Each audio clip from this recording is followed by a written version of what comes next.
Hi guys, from this month's BBC Good Food magazine, I chose this Miso meatballs in broth recipe, partly because it sounded really delicious, but mostly because it was submitted by Diana Henry, who's just class. Anything she writes, I really want to eat. It's basically a rich, spiky, comforting chicken broth with turkey meatballs, noodles, spinach, and lots of other aromatics. It's so good. Start off by making the meatballs. I'm using 500 grams of turkey mince, but you can use chicken if you prefer. And add 1 tablespoon of light soy sauce. I'm eyeballing here, no need to measure. Similarly, add 2 tablespoons of mirin. Then take 2 spring onions, discard the roots, and finely slice them up before you really finely chop them up. You want them to be chopped up as finely as possible so that they will be dispersed more evenly throughout the mince, and then add them to the turkey. You can chop them in a food processor if you like, but who needs all that wash up? Next, take 2 good sized cloves of garlic, peel them, and then with a microplane grater, finely grate them, or just really finely mince them with a knife if that's all you have. Once they're both grated, then take about a 3cm piece of fresh ginger, peel it and finely grate that as well. Once that's done, go ahead and add the ginger and garlic to the turkey mince. Next, the recipe calls for red miso paste, but all I could find was white miso, so I just used that because that's what cooking's all about, substituting things you don't have for things you do and making the most of it. So add 2 generous tablespoons of it to the turkey. Then mix it up briefly, but really just get the miso off the spoon before you give it a little sprinkling of sea salt flakes. Then mix everything up really well so that all the ingredients are really nicely dispersed throughout the mince, and the best way of doing this is with your hands, so go ahead and get mixing. Now grab a baking tray to place the meatballs. The recipe says you should make about 20 walnut-sized meatballs, so I think the most accurate way of doing this is to halve the meat mixture and then to halve both halves. Now you know to aim for about 5 meatballs per quarter. Then with wet hands, start dividing each quarter into fifths and rolling each meatball up into a nice little ball. And if your hands start to dry, just wet them again because wet hands make this job a lot easier. Here you can see that I got exactly 20, so now just stick them in the fridge for at least half an hour to let them really firm up. While that's happening, take a plate to put the rest of your chopped veg, starting with 4 more spring onions, roots removed and thinly sliced on the diagonal. Transfer them to the plate until later, then take 4 cloves of garlic, peel them and slice them vertically in half. Then transfer them to the plate as well. Then take 2 red chilies and de-seed them and thinly slice them up.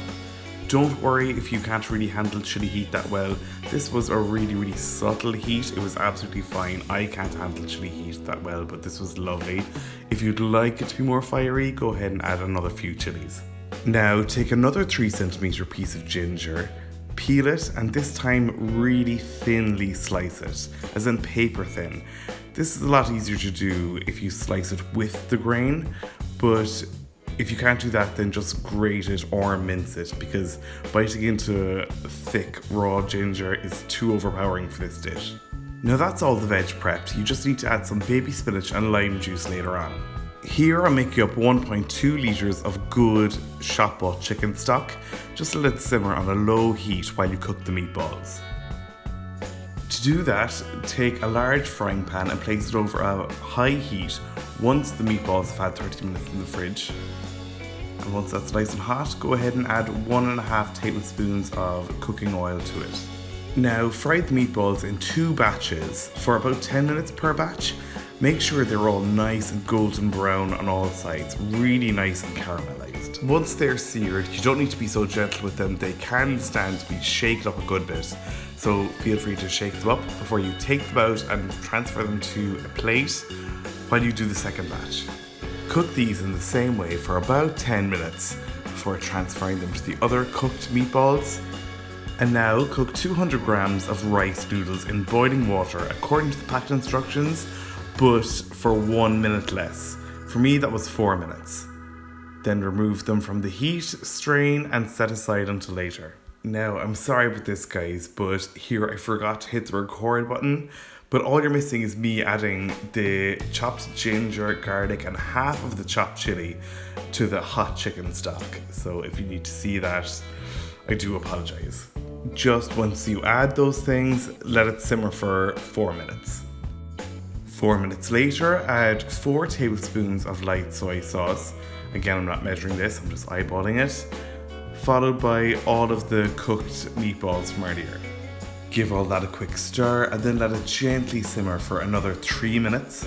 Then add the cooked noodles, give them a quick stir before you add the sliced spring onion and the remaining chili.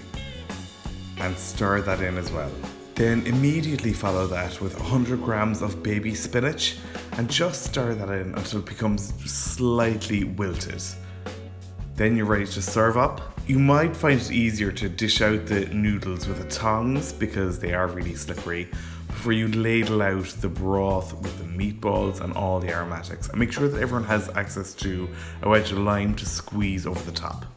Then just dig right in. Whether you use a fork or a spoon or chopsticks, that's completely up to you, but I'd see nothing wrong with slurping all this goodness straight from the bowl.